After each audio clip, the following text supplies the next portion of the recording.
اللہ اکبر کبیرہ والحمد للہ کثیرہ وسبحان اللہ بکرۃ واصیلا لا الہ الا اللہ وحدہ لا شریک لہ لہ الملک ولہ الحمد وہو علی کل شیء قدیر سبحان اللہ وبحمدہ عدد خلقہ ورضا نفسہ وزنۃ عرشہ ومداد کلماتہ اللهم صل على محمد وعلى آل محمد كما صليت على إبراهيم وعلى آل إبراهيم إنك حميد مجيد اللهم بارك على محمد وعلى آل محمد كما باركت على إبراهيم وعلى آل إبراهيم إنك حميد مجيد ربي اشرح لي صدري ويسر لي أمري واحلل عقدة من لساني يفقهوا قولي ربنا زدنا علما ربنا زدنا علما اللهم فقهنا في الدين اللهم فقهنا في الدين اللهم إنا نسألك علما نافعا ورزقا طيبا وعملا متقبلا.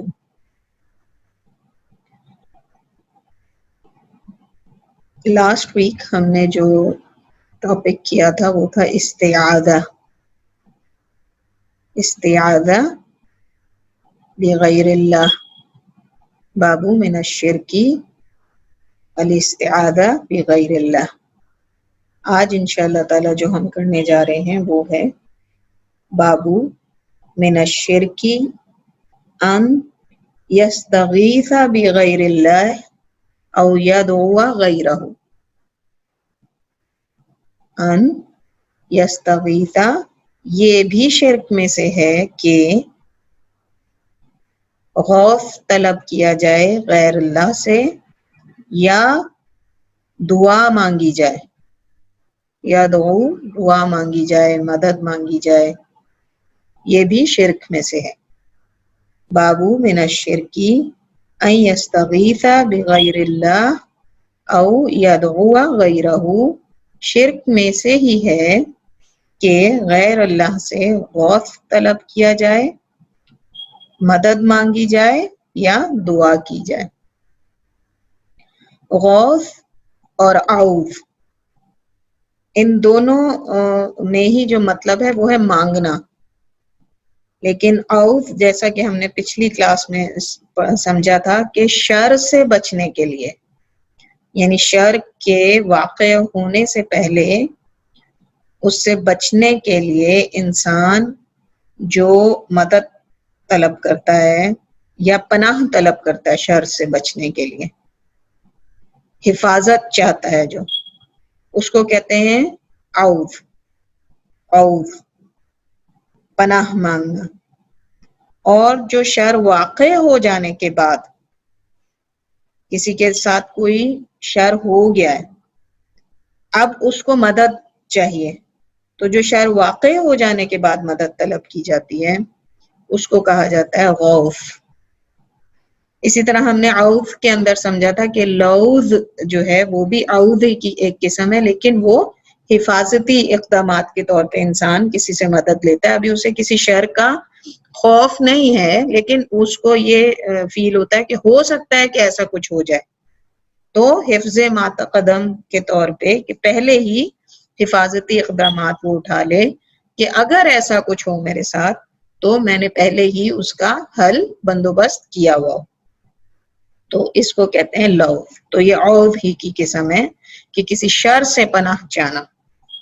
اور غوث جب شر واقع ہو گیا تو اس کے بعد کسی کی مدد چاہنا یا دعا مانگنا اس سے نکلنے کے لیے، اس نقصان سے باہر نکلنے کے لیے، اس مصیبت سے باہر نکلنے کے لیے، اس شر کے جو اثرات ہیں اس سے باہر نکلنے کے لیے دعا مانگنا یا پھر مدد چاہنا، اس کو کہتے ہیں غوث. ہم پہلے یہ بات سمجھ چکے ہیں کہ جب استعاذہ، استغاثہ، استجارہ، استقبال، استقلال، استفسار، یہ سب الفاظ جو ہیں وہ استفعال کے وزن پہ ہیں، اور ان سب ہی میں مراد یہ ہے کہ کوئی چیز طلب کرنا، پناہ طلب کرنا، مدد طلب کرنا، سیاسی طور پہ کوئی شیلٹر طلب کرنا، سوال کا جواب طلب کرنا، کسی کا چہرہ اپنی طرف طلب کرنا، رخ کا طلب کرنا، استقبال جس کو ہم کہتے ہیں، تو یہ سب میں طلب ہے اور یہ سب استفعال کے وزن پہ ہیں. تو جب بھی یہ الفاظ ہمارے ذہن ہماری نظر سے گزریں تو ہم سمجھ جائیں کہ اس کے اندر جو ہے کسی قسم کی طلب ہے. تو جب کسی کو کہا جاتا ہے غوث اعظم تو اس کا مطلب ہے اس سے طلب کیا جا رہا ہے مدد کو، یا اس سے دعا مانگی جا رہی ہے کسی شر کو یا نقصان کو اپنے سے دور کرنے کے لیے. استعاذہ اور استغاثہ اس کی تفصیلات تو ملتی جلتی ہیں، کچھ حد تک اس کی تفصیلات ملتی جلتی ہیں، لیکن دلائل ظاہر ہے کہ وہ تھوڑے سے مختلف ہوں گے ایک دوسرے سے. استغاثہ بھی عبادت ہی ہے جس طرح کے استعاذہ عبادت ہے، یعنی یہ عبادت ہے کہ کسی سے مدد طلب کی جائے یا کچھ دعا مانگی جائے،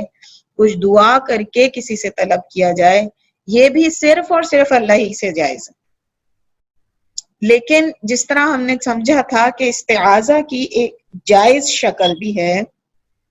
اور اس کی 2 شرائط ہیں کہ انسان اس شخص سے پناہ مانگے جو اس کی اہلیت رکھتا ہو، جو وہ پناہ دینے کی اہلیت رکھتا ہو اور مکمل طور پہ اس پر اعتماد نہ ہو بلکہ توکل صرف اللہ کے اوپر ہو، تو اسی صورت میں استغاثہ بھی جائز ہے. یعنی کوئی شخص جو کسی کی مدد کی اہلیت بھی رکھتا ہو اور اس کے ساتھ ساتھ جس نے مدد مانگی ہے اس کا توکل اللہ پہ ہو کہ یہ شخص مدد بھی صرف اسی صورت میں کر سکے گا جب اللہ سبحانہ تعالی کا اذن ہوگا، ورنہ میں اس سے کیوں مدد طلب کر رہا ہوں کہ اللہ نے اس کی حیثیت رکھی ہے کہ جو ہے یہ اس صورت کے اندر میری مدد کر سکتا ہے، لیکن یہ کرے گا اسی وقت جب اللہ کا اذن اس میں شامل ہوگا. توکل اللہ کے اوپر ہوگا. لیکن عموماً ہمارے ہاں جو استغاثہ کی شکل پائی جاتی ہے وہ اس لیے اس کو شرک اکبر کہا جاتا ہے کیونکہ ایک تو یہ کہ وہ مردوں سے مانگا جاتا ہے، استغاثہ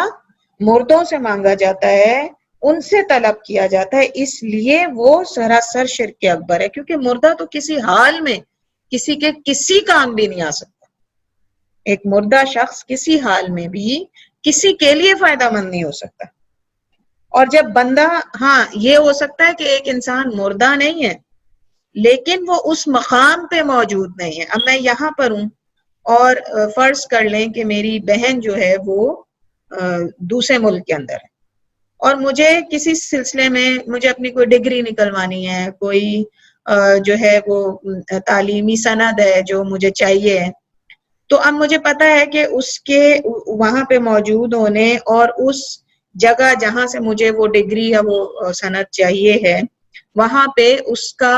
آنا جانا زیادہ آسان ہے. وہ جا سکتی ہے، وہ وہاں پر جا کے، میرا بھائی ہے، میری بہن ہے، میرے والد ہیں، جو بھی ہیں، کوئی رشتہ دار ہیں، کزن ہے، وہ جو ہے وہ وہاں پر جائیں گے اور جا کے میرے لیے مدد کے طور پہ، میری مدد کے طور پہ وہ مجھے میرے اس مسئلے کو حل کرنے کی اہلیت رکھتے ہیں. لیکن وہ ایسا تبھی کر سکتے ہیں جب اللہ سبحانہ تعالیٰ کا اذن اس کے اندر شامل ہوگا. تو اب وہ شخص بذات خود یہاں موجود نہیں ہے، ذاتی طور پہ دوسری جگہ پہ ہے لیکن میری مدد کی اہلیت رکھتے ہیں، تو اس غائب صورت کے اندر بھی یہ جائز استغاثہ ہو سکتا ہے. اس غائب صورت کے اندر کہ وہ انسان بذات خود اس مقام پہ موجود نہیں ہے بلکہ دوسرے مقام پہ ہے لیکن اس چیز کی اہلیت رکھتا ہے کہ وہ میری مدد کر سکے اور میں توکل اللہ پہ ہی رکھوں. مدد وہ میری اسی صورت میں کر سکے گا جب اللہ سبحانہ تعالیٰ پہ میرا مکمل توکل ہو کہ اللہ ہی اس کو اس مدد کے اندر جو ہے اپنی مدد شامل کر دیں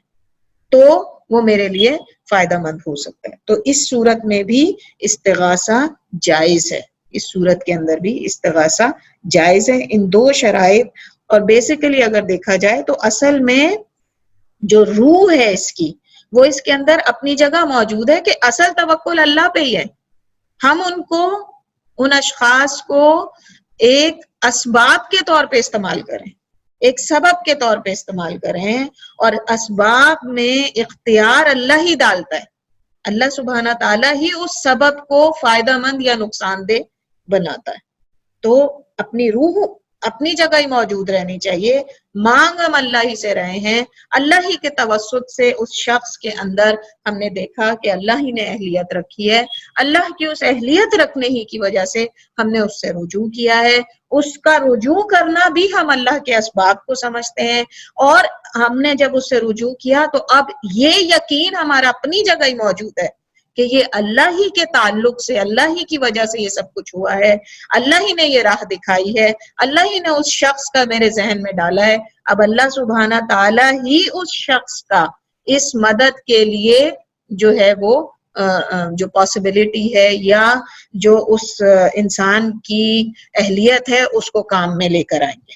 تو یہ استغاثہ اپنی روح کے ساتھ موجود ہے، اسی طرح وہ استعاذہ بھی اپنی روح کے ساتھ موجود ہے، تو ہی ہم جو ہے اس قسم کا استغاثہ طلب کر سکتے ہیں. آئیے کچھ آیتوں کی روشنی میں انشاءاللہ اس موضوع کو مزید سمجھنے کی کوشش کرتے ہیں. سب سے پہلے ہمارے سامنے سورہ یونس کی آیت نمبر 106. اللہ سبحانہ تعالیٰ فرماتے ہیں وَلَا تَدْعُوا مِن دُونِ اللَّهِ، اور نہ تم پکارو اور تم دعا نہ مانگو، کسی سے مدد نہ مانگو، کسی کو نہ پکارو، من دون اللہ، اللہ کے سوا، سوائے اللہ کے تم کسی کو نہ پکارو، کسی کو نہ بلاؤ، کسی سے مدد نہ مانگو. ما لا ينفعوک، اور اگر تم ایسا کرو گے، اگر تم نے بلا بھی لیا تو وہ تمہیں کوئی فائدہ نہیں پہنچا سکتے، تو وہ تمہارے لیے کسی قسم کا فائدہ لانے والے نہیں. وَلَا يَضُرُّوكَ، اور اگر تم اس بات کا انکار کرو، یعنی یہ مثبت معنی کے اندر ہے کہ تمہیں ایسا ہی کرنا چاہیے، اور اگر تم اس بات کا انکار کرو کہ کسی سے استغاثہ طلب کرو اللہ کے علاوہ، کسی غیر اللہ کو اگر تم انکار کر دو، تم کہہ دو کہ نہیں میں اس سے استغاثہ نہیں طلب کرتا کیونکہ وہ غیر اللہ ہے، تو بے فکر رہو کہ وہ تمہیں کوئی نقصان بھی نہیں پہنچا سکتے. یعنی اس کا انکار کرنا تمہارے لیے نقصان کا باعث نہیں ہوگا، اور اگر نہ بلاؤ انہیں تم تو کوئی نقصان بھی تمہیں نہیں ملنے والا. فَإِن فَعَلْتَ، اب نبی اکرم صلی اللہ علیہ وسلم سے کہا جا رہا ہے اگر آپ نے ایسا کیا. کیسا کیا؟ اگر آپ نے کسی کو پکارا، اگر آپ نے کسی کو اپنی مدد کے لیے پکارا، یا وہ تمام چیزیں جو شرک کی طرف لے جانے والی ہیں اس میں کسی ایک عمل میں بھی آپ شامل ہوئے، فَإِنَّكَ، پھر تو اس بات میں کوئی شک نہیں، یہ بے شک پھر ایسا ہی ہے، ایدن، اگر آپ نے ایسا کیا تو ایسا ہی ہے کہ من الظالمین، آپ شرک کرنے والوں میں سے ہو جائیں گے، ظلم کرنے والوں میں سے ہو جائیں گے، ان میں سے ہو جائیں گے جنہوں نے شرک کا عمل کیا. تو یہ آیت بہت سی باتیں اس کے ذریعے ہی ہمیں معلوم ہوتی ہیں، استغاثہ سے متعلق بہت ساری باتیں ہمیں معلوم ہوتی ہیں. سب سے پہلے لا تدعو، نہ پکارو، نہ دعا مانگو. دعا کو علماء کرام نے دو قسموں میں تقسیم کیا. وہ کہتے ہیں کہ دو قسمیں ہوتی ہیں دعا کی، ایک ہے دعائے عبادہ اور دوسری ہے دعائے مسئلہ. دعائے عبادہ جس میں خصوصی طور پہ انسان کوئی دعا نہیں مانگتا، کوئی حاجت اپنی نہیں رکھتا، کوئی سوال نہیں کرتا مانگنے کے لیے، یعنی صرف مانگنا ہی نہیں ہے بلکہ وہ اقوال جو ہیں وہ عبادت کے طور پہ کہے جاتے ہیں. نماز اس کی سب سے بہترین مثال ہے. نماز کو دعا بھی کہا گیا ہے نا، شریعت کے اندر نماز کو، صلات کو دعا بھی کہا گیا ہے. اس کی وجہ یہ ہے کہ اس کے اندر جو اقوال ہوتے ہیں، جو دعائیں ہم مانگتے ہیں، جو بات ہم کر رہے ہوتے ہیں، اس میں دعا بھی ہے اللہ سے، اس کے ساتھ ساتھ اللہ سبحانہ تعالیٰ کی عبادت بھی ہے اس کے اندر. تو اس لیے نماز کو دعا بھی کہا جاتا ہے، اور نماز دعائے عبادت کی بہترین شکل ہے. اب جب ہم نے کلاس شروع کی تو ہم نے کس سے شروع کی؟ مختلف قسم کے اقوال میں نے پڑھے، وہ دعائیں بھی تھی ساتھ ساتھ. لا الہ الا اللہ وحدہ لا شریک لہ لہ الملک ولہ الحمد وہو علی کل شیء قدیر. تو یہ عبادت بھی ہو گئی، یہ دعائے عبادت ہی کی شکل ہے. یہ میں نے اللہ سے دعا بھی کی شرک سے بچنے کی اپنے جو ہے اللہ کے آگے اقرار بھی کیا اور اللہ کی عبادت بھی کی، تو یہ دعائے عبادت کی شکل ہے۔ اور اصل مقصد اس کے اندر جو ہے وہ عبادت کرنا ہے، دعا مانگنا نہیں۔ حالانکہ دعائیں جس طرح الحمدللہ رب العالمین الرحمن الرحیم مالک یوم الدین ایاک نعبد و ایاک نستعین، اللہ کی تعریف بھی ہے، اس کی عبادت بھی ہے، اس کے ساتھ ساتھ اس سے جو ہے وہ مدد بھی طلب کریں، لیکن عبادت کے طور پہ، عبادت کے طور پہ۔ اور جو ہے اس لیے اس کا اصل مقصد صرف دعا مانگنا نہیں ہے، بلکہ اس کا مقصد اللہ کی عبادت کرنا ہوتا ہے، تو اس لیے اس کو دعائے عبادہ کہیں گے ہم، اس لیے اس کو ہم دعائے عبادت کہیں گے۔ لیکن اسی طرح دعائے مسئلہ ہے، اس کا مقصد صرف سوال کرنا، اپنی حاجت پیش کرنا اور اس حاجت کا اللہ سے حل طلب کرنا ہے۔ تو دعائے مسئلہ جو ہے وہ انسان اس میں صرف اللہ سے دعا مانگ کر کچھ طلب کرتا ہے، جیسے رب انی لما انزلت الی من خیر فقیر، اے میرے رب تیری طرف سے جو بھی خیر میرے لیے ہو میں اس کے لیے فقیر ہوں۔ یا اللہم انی اسألک علما نافعا، یہ اے اللہ مجھے علم نافع کا میں تجھ سے سوال کرتا ہوں۔ یا ربی زدنی علما، اے رب میں علم میں تجھ سے اس چیز کی طلب کرتا ہوں کہ تو میرے علم میں اضافہ۔ یہ خصوصی طور پہ خاص فوائد کے لیے ہم سوال کرتے ہیں اللہ سبحانہ تعالیٰ سے، خصوصی حاجتیں مانگتے ہیں اللہ سبحانہ۔ ایسی ہزاروں اور ہیں، بہت ساری اور ہیں جس کے اندر ہم اللہ سبحانہ تعالیٰ سے جو ہے وہ اپنی مسئلے رکھ کر، اپنے مسئلے رکھ کے سوال کر رہے ہوتے ہیں اللہ سبحانہ تعالیٰ سے اپنی حاجتوں کو دور کرنے کے لیے، ہے نا۔ تو وہ ہے دعائے مسئلہ۔ تو دعائے عبادہ جس کا مقصد جو ہے وہ اللہ کی عبادت ہے، لیکن اس میں دعائیں بھی شامل ہیں، حاجتیں بھی شامل ہیں، لیکن مقصد عبادت ہے۔ دعائے مسئلہ جس کے اندر حاجت ہی کا حل تلاش کرنا ہے، حاجت ہی کے لیے مدد ہے اللہ سبحانہ تعالیٰ سے، ہے وہ بھی عبادت ہی۔ تو دعائیں ہر حال میں عبادت ہے، لیکن ایک کے اندر مقصد عبادت ہے، ایک کے اندر مقصد اپنی حاجت کا پورا کرنا ہے، جبکہ شکل دونوں کی دعا ہی ہے۔ تو لا تدعو من دون اللہ میں یہ حکم دیا جا رہا ہے کہ دعائے عبادہ ہو یا دعائے مسئلہ، دونوں ہی سوائے اللہ کے کسی اور سے نہ کیے جائیں، دونوں ہی سوائے اللہ سے کہ کسی اور سے نہ کیے جائیں، کسی سے بھی نہ دعائے عبادت کی جائے نہ ہی دعائے مسئلہ کی جائے۔ پھر اللہ سبحانہ تعالیٰ کہتے ہیں ما لا ينفعک ولا یضرک، اور اگر تم پکارتے بھی ہو کسی اور کو کسی فائدے کے لیے تو تمہیں کوئی فائدہ اس سے ملنے والا نہیں ہے، اور اگر تم ان سے مانگنے سے انکار کر دو تو یہ تمہیں کوئی نقصان بھی نہیں دے گا، کوئی ضرر بھی نہیں پہنچائے گا۔ کچھ لوگ ڈرتے ہیں، وہ کہتے ہیں کہ اچھا ٹھیک ہے ہم خود تو نہیں جاتے اس پہ، نہ مقبرے پہ جاتے ہیں، نہ وہ جو عامل بابا ہیں ان کے پاس جاتے ہیں، نہ ہی ہم جو ہے وہ اسی قسم کے کسی اور پیر کے پاس جاتے ہیں، نہ، لیکن ہم جو ہے ان کا انکار بھی نہیں کریں گے، کہیں ایسا نہ ہو ہم پہ جادو نہ کر دے یا ہمیں کوئی نقصان نہ پہنچا دے، یا جو ہے وہ کہیں ناراض ہو کے جو ہے ان کا کوئی عتاب ہمارے اوپر نہ آ جائے، یا یہ کیا پتا۔ اچھا یہ ایک شک کی ایسی عظیم ترین بری شکل ہے شک کی، کیا پتا اللہ نے واقعی ان کے ہاتھ میں یہ رکھا اور ہم انکار کریں تو ہم پہ کوئی عتاب آ جائے۔ یعنی اللہ کی آیتوں کا فہم نہیں ہے لوگوں کے پاس، یہ سوچ کے کہ کہیں ایسا ہو اور ہم جو ہے اس کو غلط کہہ دیں تو کہیں ایسا نہ ہو کہ ہمارے اوپر کوئی جو ہے ضرر اس وجہ سے آ جائے۔ اللہ سبحانہ تعالیٰ کی یہ آیت مکمل طور پہ اس چیز کا انکار کری، وَلَا يَضُرُّكَ، وہ تمہیں کسی قسم کا کوئی نقصان کوئی ضرر نہیں پہنچا سکتے اگر تم ان سے نہیں مانگو گے، اگر تم ان سے۔ تو اللہ تعالیٰ بتا رہے ہیں کہ اس غیر اللہ کا انکار تمہیں کسی قسم کا ضرر نہیں پہنچا سکتا، کیونکہ اس کے پاس کوئی اختیار ہے ہی نہیں، اللہ نے کسی قسم کا کوئی اختیار کسی غیر اللہ کے پاس رکھا ہی نہیں۔ تو اللہ سبحانہ تعالیٰ نے یہ حکم دیا نبی اکرم صلی اللہ علیہ وآلہ وسلم کو کہ کہیں کہ میں تو صرف اللہ ہی سے دعا کرتا ہوں اور اس کے ساتھ کسی کو شریک نہیں ٹھہراتا۔ سورہ جن کی آیت نمبر 20، قُلْ إِنَّمَا أَدْعُو رَبِّي وَلَا أُشْرِكُ بِهِ أَحَدًا، حکم دے رہے ہیں اللہ تعالیٰ ان کو، اللہ کے رسول صلی اللہ علیہ وآلہ وسلم کو، کہ کہیں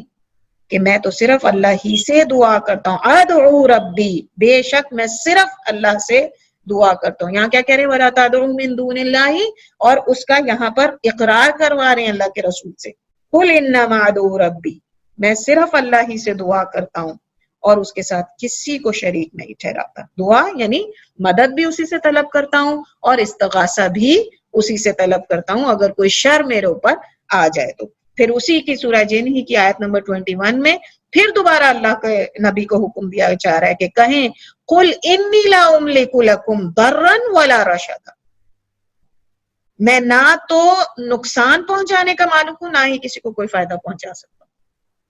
تو جب اللہ کے محبوب ترین انسان, تمام انسانوں میں سب سے زیادہ شرف والے, تمام انسانوں کے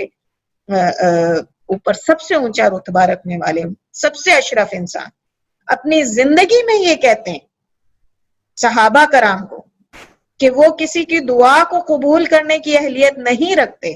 اپنی زندگی میں وہ کہتے ہیں کہ میں کسی کو کوئی نقصان نہیں پہنچا سکتا, میں کسی کے اوپر میری ملکیت میں نہیں, میں اس بات کا مالک ہی نہیں ہوں کہ کسی کو کوئی فائدہ پہنچا سکوں یا کوئی نقصان پہنچا سکوں. تو آج جب وہ زندہ نہیں ہے اور لوگ نہ صرف وہ خود نبی اکرم صلی اللہ علیہ وسلم جو زندہ نہیں, ان کے علاوہ بھی دوسروں سے لوگ مدد طلب کرتے ہیں, سکون مانگتے ہیں, اپنے گناہوں کے بوجھ ان کے سامنے جا کے ہلکے کرتے ہیں, اپنی سارے گناہوں کے پٹارے ان کے سامنے کھول دیں گے اور پھر اس کے بعد کہیں گے میں اتنا زیادہ گناہگار ہوں, کیا میرے لیے کوئی در ہے, کیا میرے لیے کوئی معافی ہے, میں کیا کروں, مجھے سکون کیسے حاصل ہو, اور ان سے پھر مدد چاہتے ہیں. تو کیا ان سے ایسے انسان سے زیادہ کوئی گمراہ ہو سکتا ہے کہ نبی اکرم صلی اللہ علیہ وسلم کے منہ سے اللہ سبحانہ تعالیٰ یہ کہلوا رہے ہیں کہ آپ کہیں کہ میں کسی قسم کا کوئی شر یا کسی قسم کی کوئی خیر کے اوپر کسی قسم کی کوئی ملکیت نہیں رکھتا, میرا کوئی اختیار نہیں ہے, میرا کوئی اختیار نہیں ہے, یہ شرک ہے اگر میں کروں. وَلَا أُشْرِكْ بِهِ أَحَدًا قُلْ إِنَّمَا أَدْعُو رَبِّي وَلَا أُشْرِكْ بِهِ أَحَدًا. کیا کہہ رہا ہے پہلا حصہ, میں صرف اپنے رب سے دعا مانگتا ہوں, مدد مانگتا ہوں, اگر ایسا میں نہ کروں تو پھر میں کسی اور کو شریک کر دوں گا اللہ کے ساتھ. تو جب اللہ کے رسول صلی اللہ علیہ وسلم نے اپنی زندگی میں اس قسم کا کوئی فائدہ یا نقصان دے سکتے تھے تو اپنی مرنے کے بعد وہ کیسے ایسا کر سکتے ہیں؟ اور کوئی اور اللہ کے نبی سے اونچا کسی کا رتبہ ہے؟ کسی اور کے پاس انسان جائے مدد کے لیے, اپنے گناہوں کے اقرار کرنے کے لیے, اور پھر اپنے سے اس شر کو دور کرنے کے لیے جو ان کے گناہوں کی وجہ سے ان پہ آ گیا ہے, کیسے کوئی کر سکتا ہے؟ کس قدر بڑی گمراہی ہے لوگوں کے اندر جو پائی جاتی ہے. اسی طرح ابن عباس رضی اللہ کی جو معروف حدیث ہے وہ بھی اس استغاثہ کو سمجھنے کے لیے بے حد ہمارے لیے مددگار ہو سکتی ہے کہ یعنی ان باتوں کا خلاصہ اگر ہم کہیں تو اس حدیث کے اندر پایا جاتا ہے. چھوٹے تھے وہ, نابالغ تھے, اور آپ دیکھیں کہ نبی اکرم صلی اللہ علیہ وسلم کی حرص, چھوٹا بچہ, بڑے بالغ بزرگ, جس کو جب موقع ملتا ہے نصیحت کرتے ہیں, جب موقع ملتا ہے نصیحت کرتے ہیں. یہ نہیں دیکھتے کہ یہ چھوٹا بچہ اتنی بڑی بڑی باتیں اسے کیسے سمجھ آئیں گی, لیکن کیا ان کو کہتے ہیں, ان کو نصیحت فرماتے ہیں احفظ اللہ یحفظک, احفظ اللہ تجدہ تجاہک. کہا کہ آؤ میں تمہیں کچھ باتیں بتاؤں, آؤ میں تمہیں کچھ نصیحت کروں. نابالغ تھے, چھوٹے تھے ابھی وہ, لیکن کہتے ہیں کہ مجھے یاد ہے آج تک کہ اللہ کے رسول صلی اللہ علیہ وسلم نے مجھے یہ کہا کہ اللہ کی حدود کی حفاظت کرو, اللہ کی حفاظت کرو, وہ تمہاری حفاظت کرے گا. اللہ کو یاد رکھو, تم اس کو اپنے سامنے پاؤ گے. یعنی جب تمہیں مدد کی ضرورت ہوگی تو اللہ سبحانہ تعالیٰ تمہاری مدد کو آئیں گے. تجدہ تجاہک, جب تم کو اس کی ضرورت ہوگی تم اس کو اپنے سامنے پاؤ گے. اس حدیث یعنی یہ نصیحت کرنے کے بعد اور نصیحتیں کی. اس کے آخر میں پتہ چلتا ہے کہ کہتے ہیں کہ جان لو کہ اگر پوری کی پوری امت مل کے بھی تمہیں کوئی فائدہ پہنچانا چاہے تو نہیں پہنچا سکتی, پوری امت. اس سے بھی یہ بات پتہ چلتی ہے کہ نبی اکرم صلی اللہ علیہ وسلم کے بعد جو تمام لوگ ہیں آخر قیامت تک کے, چاہے مشرک ہیں غیر مشرک ہیں, وہ سب اللہ کے نبی کی امت میں آتے ہیں. وہ تمام کے تمام لوگ اللہ کی نبی کی امت میں آتے ہیں, اور یہی وجہ ہے کہ مسلمان کے اوپر فرض ہے کہ وہ ہر ایک تک دعوت توحید کو پہنچائے, اور ہم شاہد ہوں گے قیامت والے دن. اللہ سبحانہ تعالیٰ قرآن میں کیا فرماتے ہیں؟ اے نبی صلی اللہ علیہ وسلم تمہارے اوپر تمہاری امت کو پیش کیا جائے گا اور امت کے اوپر پھر ان لوگوں کو پیش کیا جائے گا، یعنی ہمیں ایک دوسرے کے اوپر پیش کیا جائے گا اور پوچھا جائے گا کہ کیا ہم نے اس توحید کو پہنچایا یا نہیں پہنچایا. تو بہرحال اس حدیث سے ہمیں یہ پتہ چلتا ہے کہ نبی اکرم صلی اللہ علیہ وسلم نے پھر ان کو یہ کہا کہ جان لو کہ اگر پوری امت بھی مل کے تمہیں فائدہ پہنچانا چاہے تو نہیں پہنچا سکتی، یعنی تمام انسانیت مل کے تمہیں فائدہ پہنچانا چاہے تو نہیں پہنچا سکتی جب تک کہ اللہ نے وہ تمہارے مقدر میں نہ کر دیا. کبھی کبھی ایسا ہوتا ہے نا کہ ہم کہتے ہیں کہ دیکھو اس نے مجھ سے یہ کہا تو میں نے اس کا یہ کام کر دیا.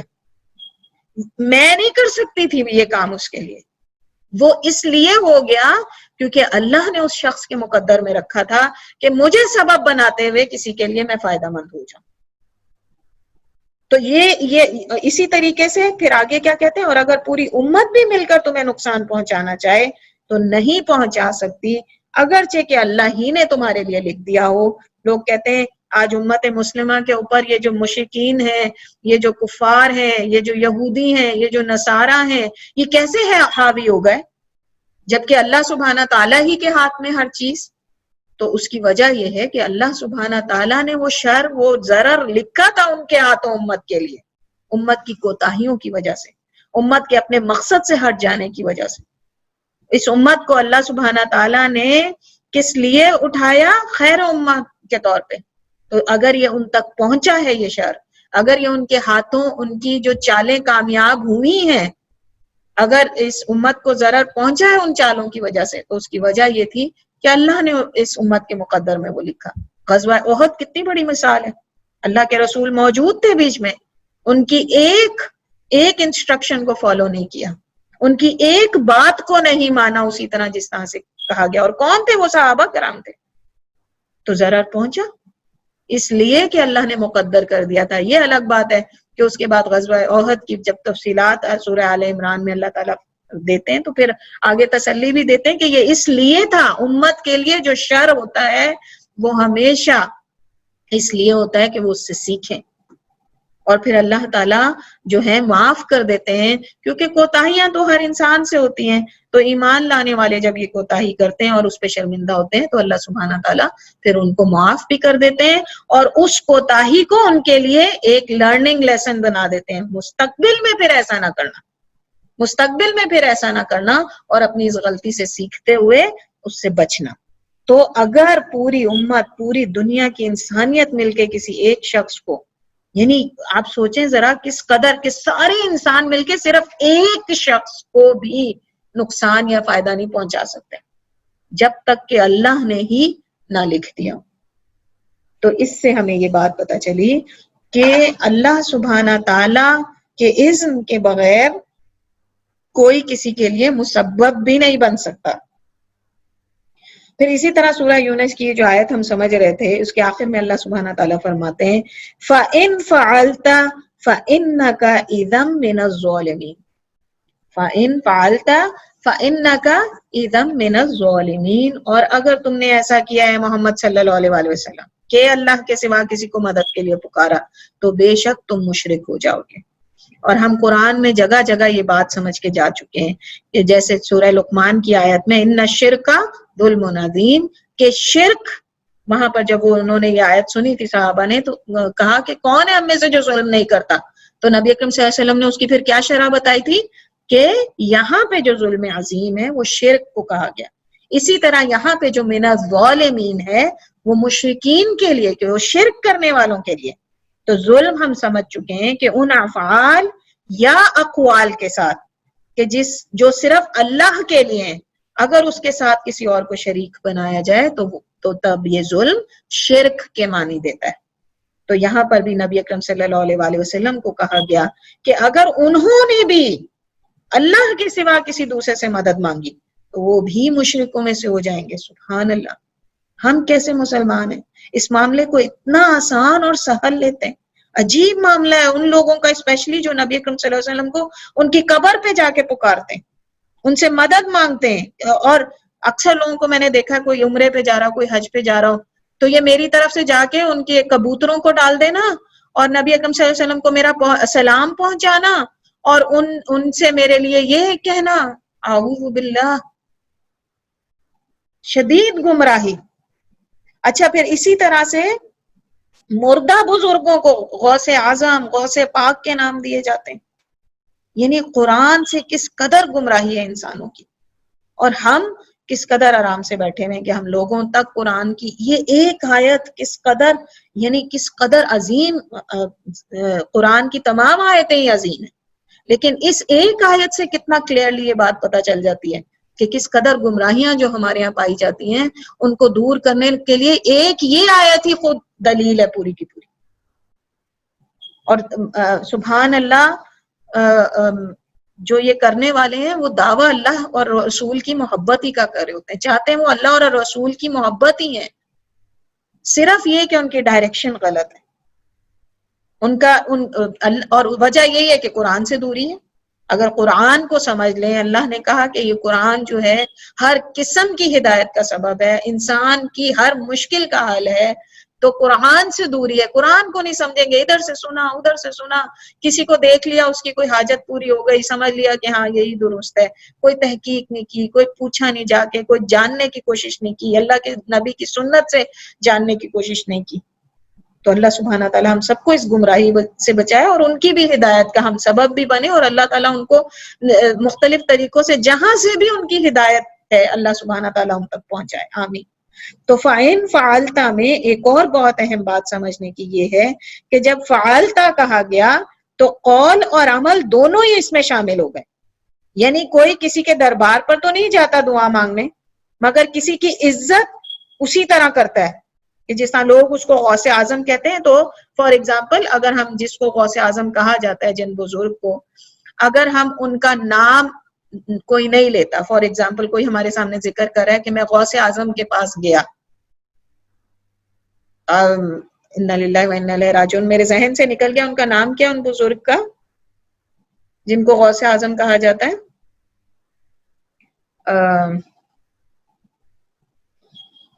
تو ہاں جی عبد القادر جیلانی، عبد القادر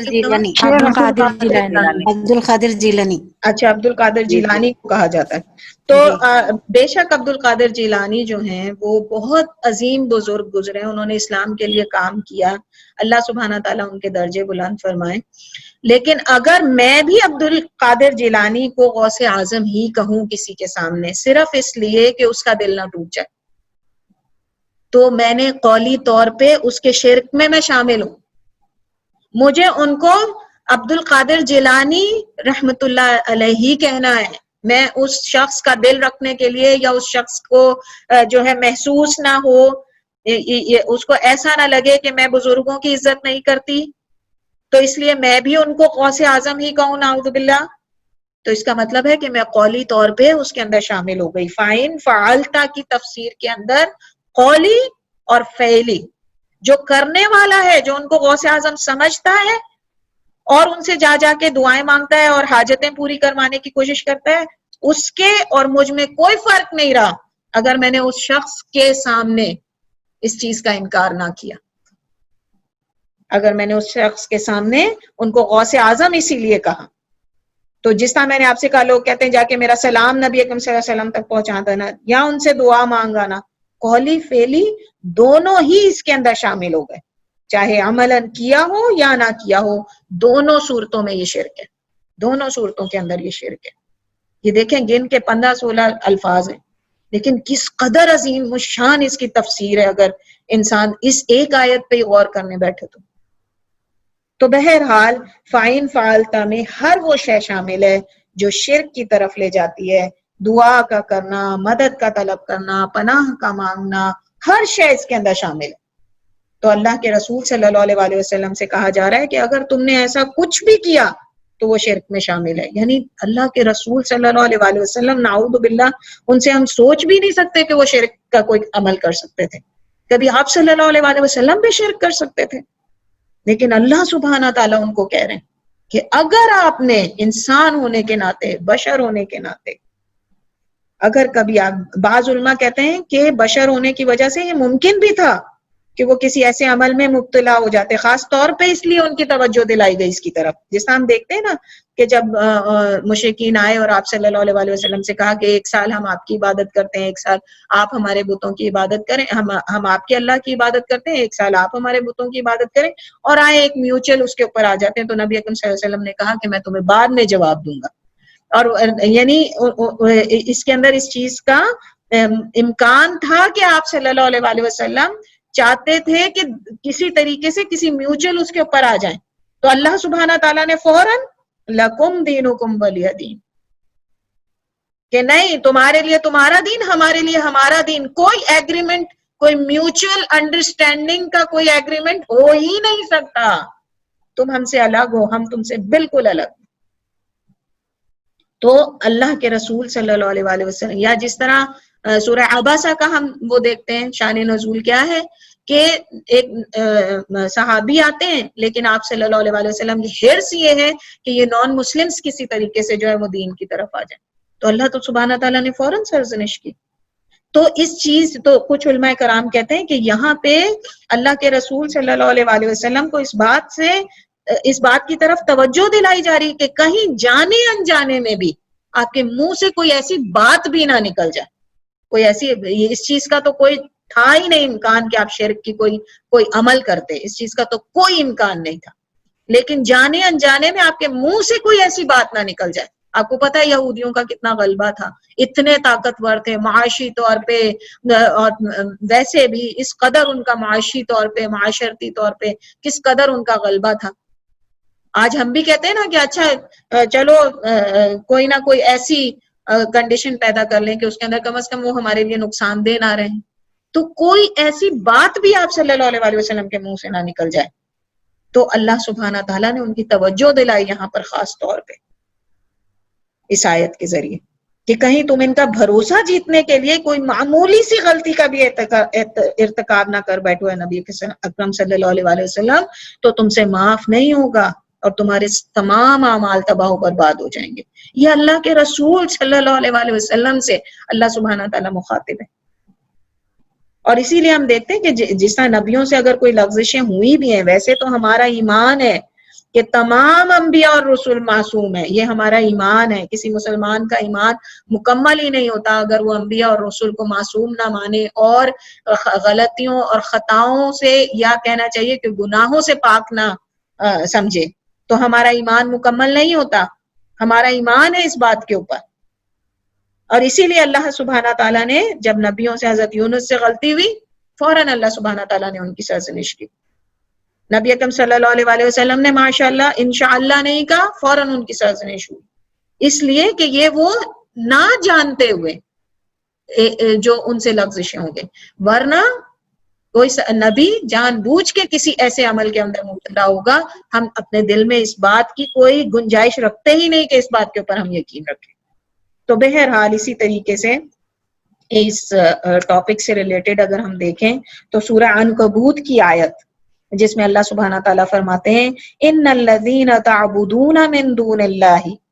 تم اللہ کے سوا جس کی بھی عبادت کرتے ہو، لا یملکون لکم رزقا، کہ وہ اس چیز کے اوپر اختیار نہیں رکھتے کہ تمہیں رزق دے سکتے. فَأَبْتَغُوا عِنْدَ اللَّهِ الرِّزْقَ وَاعْبُدُوهُ وَاشْكُرُوا لَهُ، تو بس تم اللہ ہی سے رزق طلب کرو، اسی کی بندگی کرو اور اسی کا شکر ادا کرو. الیہ ترجعون، جس کی طرف تم لوٹائے جاؤ گے. پھر اسی طریقے سے اللہ سبحانہ تعالیٰ سورہ احقاف کی آیت نمبر 5-6 میں کہتے ہیں وَمَنْ أَضَلُّ مِمَّنْ يَدْعُو مِن دُونِ اللَّهِ، اس سے زیادہ بڑا گمراہ کون ہوگا. اضلُّ، میں نے جیسا آپ کو بتایا تھا، اقلُّ، اضلُّ، اکثر، اکبر، یہ عربک کے اندر سپرلیٹو ڈگری کا ہائیسٹ وہ ہوتا ہے کہ اس سے زیادہ کوئی نہیں ہو سکتا. اکبر، اس سے اللہ اکبر، اللہ سے بڑا اکبر کوئی نہیں ہو سکتا. اصغر، اس سے چھوٹا کچھ نہیں ہو سکتا. اقل، اس سے قلیل کچھ نہیں ہو سکتا مقدار میں تھوڑا. اسی طریقے سے اضل، اس سے زیادہ گمراہ کوئی نہیں ہو سکتا جس نے اللہ کے سوا کسی اور سے کچھ مانگا، دعا کی، مدد کی. من لا یستجیب لہ، جو اسے قیامت تک جو کبھی اس کو جواب بھی نہیں دے سکتے. وہ اس قابل ہی نہیں کہ کبھی بھی اس کو جواب دے سکے. الی یوم القیامہ، قیامت تک کے لیے. وہم عن دعائہم غافلین، اور وہ یعنی جن کو پکارا جا رہا ہے وہ غافل ہیں اس بات سے کہ تم ان کو پکار رہے. وَإِذَا حُشِرَ النَّاسُ كَانُوا لَهُمْ أَعْدَاءً وَكَانُوا بِعِبَادَتِهِمْ كَافِرِينَ، اور جب سب کو قیامت والے دن، حشر والے دن سب کو جمع کیا جائے گا تو یہ جن کو تم پکارتے ہو، اور چونکہ وہ غافل تھے،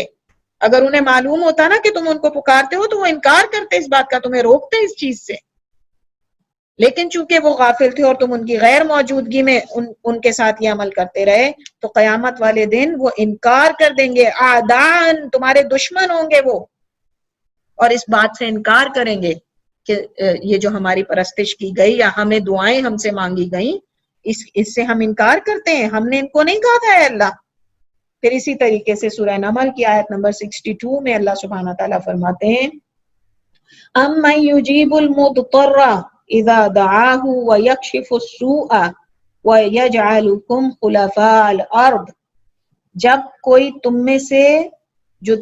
مضطر ہو، جو بہت زیادہ تکلیف میں ہو اور پکارے وہ کسی کو، تو کون ہے جو اس کی پکار کو سنتا ہے اور اس سے تکلیف کو دور کرتا ہے؟ اور کون ہے جس نے تمہیں زمین میں اپنا خلیفہ بنایا ہے؟ اَإِلَٰهٌ مَّعَ اللَّهِ، کیا اللہ کے سوا کوئی اور بھی معبود ہے، الہ ہے؟ قَلِيلًا مَّا تَذَكَّرُونَ، اور بہت ہی کم لوگ ہیں جو اس بات کے اوپر غور کریں، اس بات کو سمجھیں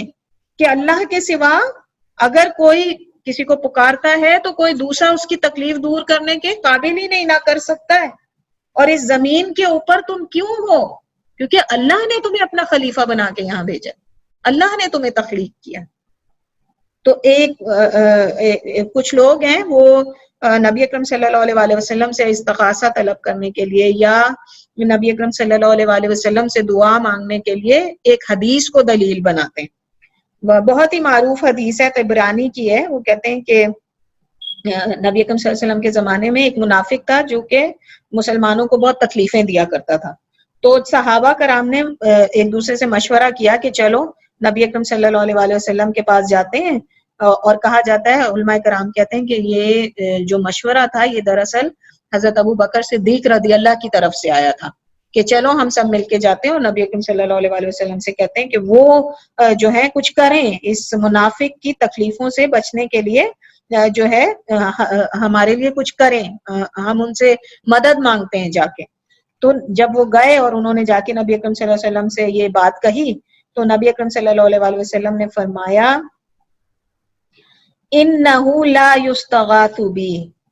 میرے اندر مجھ سے کبھی استغاثہ طلب نہیں کیا جا سکتا. وہ کہہ سکتے تھے مجھ سے استغاثہ نہ طلب کرو، مجھ سے نہ کہو، مجھ سے مت کہو. انہوں نے کیا کہا؟ لا یستغاث بی، انہ لا ان کا آپ سب عربک گرامر پڑھتے ہیں جانتے ہیں، جب ان آ جاتا ہے تو اس کا مطلب ہے شدت پائی جاتی ہے، ہو ہی نہیں سکتا ایسا. جس طرح اس میں کہا فَإِنَّكَ إِذًا مِّنَ الظَّالِمِينَ، تو بے شک تم ہو جاؤ گے ظلم کرنے والوں میں سے، شرک کرنے والوں. تو اسی طرح انہوں نے کیا کہا؟ انہ، نہیں ہو سکتا، نہیں، یہ ممکن ہی نہیں، لا یستغاث بی، یہ نہیں ہو سکتا کہ تم مجھ سے استغاثہ طلب کرو. وَإِنَّمَا يُسْتَغَاثُ بِاللَّهِ، بلکہ ہمیشہ تمہیں پکارنا ہی صرف اللہ کو چاہیے ہر قسم کے استغاثہ کے لیے. اول تو یہ کہ یہ حدیث ضعیف ہے، اور ایسی ضعیف ہے کہ اس سے استدلال نہیں لیا جا سکتا. دوسرا یہ کہ اگر ہم اس کو صحیح مان لیں، اگر ہم اس حدیث کے متن کو جو ہے وہ چونکہ اس حدیث کا متن جو ہے وہ اسی بات سے میچ کرتا ہے کہ اللہ سبحانہ تعالیٰ یہی چاہتے ہیں کہ ہم اللہ کے سوا کسی سے نہ، تو یعنی اس میں بات میں سچائی ہے. حدیث بے شک ضعیف ہے لیکن اس بات کے اندر سچائی ہے. تو خود اللہ کے رسول صلی اللہ علیہ وسلم نے حضرت ابو بکر کی اس بات کا انکار کر دیا، جس کو لوگ دلیل بناتے ہیں کہ دیکھو حضرت ابو بکر نے کہا یہ بات، اور حضرت ابو بکر اتنے عظیم الشان صحابی ہیں، تمام نبیوں کے بعد جو ہے ان کا مقام ہے. تو اگر انہوں نے یہ کہا کہ چلو ہم چل کے جو ہے نبی اکرم صلی اللہ علیہ وسلم سے استغاثہ مانگے تو ہم بھی مانگ سکتے ہیں، تو نبی اکرم صلی اللہ علیہ وسلم نے تو فوراً ان کا انکار کر دیا. ان کے اس عمل کا نبی اکرم صلی اللہ علیہ وسلم نے فوراً انکار کیا. انہ لا یستغاث بی وانما یستغاث باللہ. تو اب کیسے یہ ان کا یہ عمل جو ہے اس کو دلیل بنایا جا سکتا ہے جب اللہ کے رسول صلی اللہ علیہ وسلم نے ہی ان کے اس عمل کا انکار کر دیا؟ تو بہت بڑی گمراہی ہے. تو ضعیف حدیث سے یہ دلیل لینا، اور دوسرا اس دلیل کو یہ مان لینا کہ یہ آج بھی جو ہے اپلیکیبل ہو سکتی ہے. اگر اس وقت اللہ کے رسول صلی اللہ علیہ وسلم نے حضرت ابو بکر سے کہا ہوتا کہ ہاں تم نے صحیح بات سوچی، تم آئے میرے پاس لیکن میں کچھ نہیں کر سکتا، تو پھر ہم کہتے کہ ہاں جی اللہ کے رسول نے تو فوراً اتنے شدید الفاظ میں ایک طرح سے انہیں ڈانٹتے ہوئے کہا کہ انہ لا یستغاث بی، مجھ سے نہیں ہو سکتا استغاثہ، میری طرف رجوع نہیں کیا جا سکتا استغاثہ کے لیے. تو پھر آج کیسے کوئی دلیل بنا لے اس بات کو کہ جائیں اور نبی اکرم صلی اللہ علیہ وسلم سے استغاثہ مانگے؟ یا عبد القادر جیلانی جو ہیں رحمت اللہ علیہ وہ غوث اعظم ہو سکتے ہیں؟ نعوذ باللہ. کیسے کوئی دلیل بنا سکتا ہے اس ضعیف حدیث کو اور اس کے الفاظ کو نہ سمجھتے ہوئے بنا سکتا ہے؟ یا جس کے دل میں گمراہی رچ بس گئی، یا جو ان آیتوں کا انکار کرتا ہو، وہی جو ہے اس بات کے اوپر پھر مصر رہ سکتا ہے. تو بہرحال جو ان باتیں ہم اگر خلاصہ سمجھیں کہ فائدہ پہنچانا اور نقصان کو دور کرنا یہ صرف اللہ کی خصوصیت میں سے، یہ صرف اللہ سبحانہ تعالیٰ کے خصائص میں سے، اور کسی کو اللہ سبحانہ تعالیٰ نے اس قسم کا کوئی حق یا اس قسم کی کوئی قدرت یا اس قسم کا کوئی اختیار نہیں دیا. پھر اسی طریقے سے جس نے بھی غیر اللہ کو پکارا اس اعتقاد کے ساتھ کہ وہ کسی بھی قسم کا چھوٹے سے چھوٹا نقصان یا چھوٹے سے چھوٹا فائدہ پہنچانے پہ اختیار رکھتا ہے، تو اس نے شرک کیا. تو اس نے شرک کیا. اور پھر میں اگین وہی کہوں گی، یہ میں نہیں کہہ رہی، یا یہ جو علماء کراموں نے کتاب لکھی ہے وہ نہیں کہہ رہے، یہ اللہ کی یہ آیت خود یہ بات کہہ رہی ہے جو کہ اللہ کے رسول صلی اللہ علیہ وسلم سے مخاطب ہو کے کہا جا رہا ہے. تو کسی نے قولی طور پہ یا فعلی طور پہ بھی اگر یہ اعتقاد رکھا کہ کوئی چھوٹے سے چھوٹا نقصان یا چھوٹے سے چھوٹا فائدہ بھی مجھے کسی اور سے اللہ کے علاوہ حاصل ہو سکتا ہے، تو اس نے شرک کیا. پھر اسی طرح ہم یہ بات سمجھ گئے کہ شرک کو ظلم بھی کہا جاتا ہے. کافروں کو بھی اللہ تعالیٰ نے کہا کہ انہوں نے ظلم ظالمین کہا. اسی طرح کسی جگہ جگہ پہ شرک کے ساتھ شرک کی جگہ ظلم کا لفظ استعمال ہوا. تو اب ہم یہ بات اچھی طرح سمجھ چکے ہیں کہ جہاں پہ بھی ظالمین اگر کسی ایسے عمل کے ساتھ آئے جو اللہ کی خصوصیت ہے، تو وہاں پہ وہ ظلم کرنے والا دراصل شرک میں مبتلا ہے. پھر اسی طریقے سے غیر اللہ کو پکارنا مدد کے لیے یا اپنی کسی حاجت کو پورا ہونے کے لیے دراصل اس کی عبادت کرنا ہے، اور یہ شرک اکبر ہے، اور یہ شرک اکبر ہے. پھر جن غیر اللہ کو پکارا جاتا ہے وہ قیامت کے دن مکمل طور پہ اس کا انکار کر دیں گے، وہ انکار کر دیں گے اس بات کا. سوچیں آج جن کو غوث اعظم کہا جا رہا ہے وہ قیامت والے دن ہمارے ہی دشمن ہو جائیں اور کہیں کہ میں نے تم سے کب کہا تھا کہ تم میرے پاس آنا، یا رب میں گواہ ہوں ان کے خلاف. تو وہی گواہی دے دیں ان کے خلاف کے جو ان کے پاس جاتے ہیں اور یہ اعتقاد رکھتے ہیں. تو کیا حال ہوگا ان کا؟ جن پہ تکیہ تھا وہی پتے ہوا دینے لگے کہ وہی ہمارے خلاف ہو جائیں. تو پھر کیا بنے گا؟ نہ اللہ کا ہمارے ساتھ وہ رحم شامل ہو، نہ اللہ ہمارے ساتھ ہو، نہ ہی وہ ہوں جن کے اوپر ہمارا اعتقاد تھا. تو قیامت والے دن اس سے زیادہ گمراہی، اس سے زیادہ کسی انسان کے لیے نقصان اور کیا ہوگا؟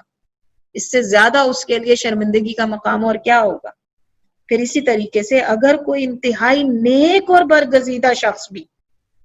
غیر اللہ کو اس کی رضا اور خوشنودی کے لیے پکارے تو وہ بھی مشرک ہو گیا. آج ہم دیکھتے ہیں کچھ علماء کرام اس قسم کے آتے ہیں ٹی وی کے اوپر کہ وہ جیسا میں نے آپ سے کہا کہ ایسے بزرگوں کو جو لقب دیے گئے ہیں غوث اعظم یا اسی طریقے سے داتا یا اسی طریقے سے اور بھی اس قسم کے کوئی القاب دیے گئے ہیں، وہ ان کو انہی القاب کے ساتھ پکارتے ہیں. انا للہ و انا الیہ راجعون، یہ علم والوں کا حال ہے. تو انہوں نے بھی شرک کا کام کیا عوام کی اندر پاپولر ہونے کے لیے، عوام کی خوشنودی حاصل کرنے کے لیے، عوام کا فیور حاصل کرنے کے لیے. وہ ان کا انکار نہیں کرے جبکہ کھلم کھلا انکار کرنا فرض ہے. تو انہوں نے بھی شرک کا کام کیا اور ان کے لیے بھی اللہ سبحانہ تعالیٰ کی طرف سے کوئی معافی نہیں۔ جب اللہ کے رسول صلی اللہ علیہ وسلم کے لیے اللہ سبحانہ تعالیٰ نے یہ توجہ دلائی تو پھر کوئی کتنا ہی کیوں نہ نیک ہمیں لگتا ہو، کوئی کتنا ہی کیوں نہ برگزیدہ لگتا ہو، کوئی کتنا ہی کیوں نہ ٹی وی کے اوپر جو ہے وہ دین کے اور قرآن کے اور تفسیر کے لیکچرز دیتا ہو، لیکن اگر اس کے قول میں بھی یہ بات شامل ہے تو دراصل وہ بھی انہی لوگوں کے ساتھ ہو گیا۔ پھر اسی طریقے سے ہمیں پتہ چلتا ہے کہ نبی اکرم صلی اللہ علیہ وسلم نے امت کو توحید کی کتنی بہترین تعلیم دی اور اللہ کا صحیح جو حق ہے اس کا علم دیا، اللہ کی تعظیم اور احترام کا جو صحیح شعور ہے وہ ہم تک پہنچایا۔ یعنی انہوں نے اپنا کام جو ان کو دیا گیا تھا اللہ سبحانہ تعالیٰ کی طرف سے وہ صحیح اس کا حق ادا کر دیا، تو اسی کے اوپر ان کی امت شاہد ہوگی قیامت والے دن۔ تو اسی لیے جو بدعات میں پڑھنے والے لوگ ہیں، اسی لیے علماء کرام کہتے ہیں کہ انہوں نے آپ صلی اللہ علیہ وسلم کے اس کام کا انکار کیا، ان کی عظمت کا انکار کیا، کیونکہ انہوں نے ان طریقوں کو اختیار کیا جو آپ صلی اللہ علیہ وسلم نے نہیں سکھائے تھے۔ تو اس بات کا انکار کیا کہ اللہ کے رسول صلی اللہ علیہ وسلم نے اپنے کام کرنے میں کوئی کوتاہی کی، اس بات کا اقرار کیا انہوں نے، اس بات کی دلیل بنا دی انہوں نے اس بدعت کو کہ اللہ کے رسول صلی اللہ علیہ وسلم اپنا کام صحیح طرح نہیں کر سکے، نعوذ باللہ، اس لیے آج ہم نے یہ چیزیں اس کے اندر شامل کر دی۔ پھر اسی طریقے سے اللہ کے سوا جن کو پکارا جاتا ہے وہ چونکہ اس بات سے بے خبر ہیں، اس وجہ سے وہ کسی فائدے اور نقصان کا تو ویسے ہی سبب نہیں ہے، اور اگر وہ جانتے تو یقیناً وہ انکار کرتے اس کا اور کبھی اس چیز کی اجازت نہ دیتے کہ ان کی طرف کسی بھی مدد کے لیے یا کسی بھی دعا کے لیے یا اپنی حاجت کے پوری ہونے کے لیے رجوع کیا جائے۔ تو اللہ سبحانہ تعالیٰ سے اس دعا کے ساتھ کہ اللہ سبحانہ تعالیٰ ہمیں یہ چونکہ اس قسم کی چیزیں ہیں کہ جس کے اندر انسان کنفیوز ہو جاتا ہے کہ کہاں پہ ہم دعا مانگ رہے ہیں، کہاں پہ ہم استغاثہ مانگ رہے ہیں، کہاں پہ ہم یہ کر رہے ہیں، کیا یہ جائز شکل ہے یا نہیں ہے۔ تو اللہ سبحانہ تعالیٰ ہمیں ان باریکیوں کو سمجھنے والا بنائے۔ اور میں تو سمجھتی ہوں کہ انسان کو اپنا توکل صرف اللہ کے اوپر رکھنا چاہیے، اور حضرت عائشہ کا وہ واقعہ میں لوگوں کے سامنے بار بار بیان کرتی ہوں کہ ہر چیز کے اندر توکل اللہ پہ کر دیں، اسباب بنا کے اللہ ہمارے سامنے ان لوگوں کو بھیج دے گا کہ جو ہمارے لیے کسی فائدے کا سبب ہو سکتے ہیں۔ تو حضرت عائشہ کا جس طرح وہ واقعہ ہے کہ روزے سے تھیں اور چند کھجوریں تھیں بس ان کے پاس، تو کوئی کسی نے دروازہ کھٹکھٹایا اور کہا کہ اگر کچھ کھانے کو ہے تو دے دیں۔ تو جو ان کی بریرہ کر کے نام تھی ان کی، جو ان کی ہیلپر تھی، تو انہوں نے کہا کہ یعنی انہوں نے پوچھا حضرت عائشہ نے کون ہے دروازے پہ، تو انہوں نے کہا کہ کچھ کھانے کو مانگنے کے لیے، کوئی مسکین ہے، کوئی فقیر ہے۔ تو آپ رضی اللہ نے کہا کہ دے دو، وہ جو کھجوریں ہیں وہ دے دو۔ تو انہوں نے کہا ہمارے پاس کچھ بھی نہیں ہے روزہ کھولنے کے لیے۔ تو انہوں نے کہا کہ تم دے دو، اللہ تعالیٰ ہمارا سبب کرنے والا ہے، اللہ ہمارا جو ہے وہ ہمارے لیے انتظام کرنے والا ہے۔ تو انہوں نے مذاق اڑاتے ہوئے کہا کہ کافی دیر ہو گئی، انہوں نے دے دی کھجوریں، ان کے جانے کے بعد کافی دیر ہو گئی، مغرب کا وقت ہو گیا اور اذان کا وقت ہو گیا۔ تو انہوں نے پانی سے روزہ کھولا اور بریرہ جو ہے انہوں نے مذاق اڑاتے ہوئے کہا ہاں ہمارا تو انتظام ہونے والا تھا۔ اسی وقت دستک ہوئی اور کوئی شخص جو ہے وہ بھنا ہوا بکرا، پورا بھنا ہوا بکرا جو ہے وہ ہدیہ کے طور پہ حضرت عائشہ کے لیے دے کے چلا گیا۔ تو حضرت عائشہ نے پوچھا کہ بریرہ ہاں پھر انتظام ہونے والا تھا یا نہیں؟ یعنی اس قدر توکل تھا ان کا کہ چند کھجوریں دی تو اللہ سبحانہ تعالیٰ نے اس کے ریٹرن میں ان کے توکل کی وجہ سے، اور بریرہ کہتی ہیں کہ میں نے اس شخص کو آج سے پہلے کبھی مدینہ میں نہیں دیکھا تھا۔ اللہ سبحانہ تعالیٰ اسباب بھی کریں گے، جس شخص کے ذریعے وہ اسباب کرنے اس کو بھی بھیج دیں گے۔ تو کیا ضرورت ہے کسی استعاذے، کسی استغاثے، کسی بھی حاجت کے لیے کسی کی طرف دیکھنے کی؟ کیوں نہ اللہ سبحانہ تعالیٰ پہ ہی اپنا توکل مکمل کیا جائے، اللہ سے تنہائی میں مانگا جائے، اللہ ہی کو بتائی جائے اپنی تکلیفیں، اللہ ہی کے سامنے رکھی جائیں اپنی تمام کی تمام ضرورتیں۔ پھر اس کے بعد کیسے یہ ممکن ہے کہ ہمارا رب، ہمارا الہ، جس کو ہم واحد اپنا الہ اور اپنا رب مانتے ہیں، وہ ہماری حاجتوں اور ضرورتوں کو پورا نہ کرے؟ تو اللہ سبحانہ تعالیٰ سے دعا ہے کہ اللہ سبحانہ تعالیٰ ہمارے توکل کو اپنے اوپر اسی طرح مکمل کر دے جیسے کہ حق ہے۔ آمین یا رب العالمین۔ سبحانك اللهم وبحمدك أشهد أن لا إله إلا أنت أستغفرك وأتوب إليك ربنا تقبل منا إنك أنت السميع العليم وتب علينا إنك أنت التواب الرحيم وصلى الله تعالى على خير خلقه محمد وآله وأصحابه أجمعين برحمتك يا أرحم الراحمين. الله ربي لا أشرك به شيئا الله ربي لا أشرك به شيئا ربنا أفرغ علينا صبرا وتوفنا من المسلمين آمين يا رب العالمين.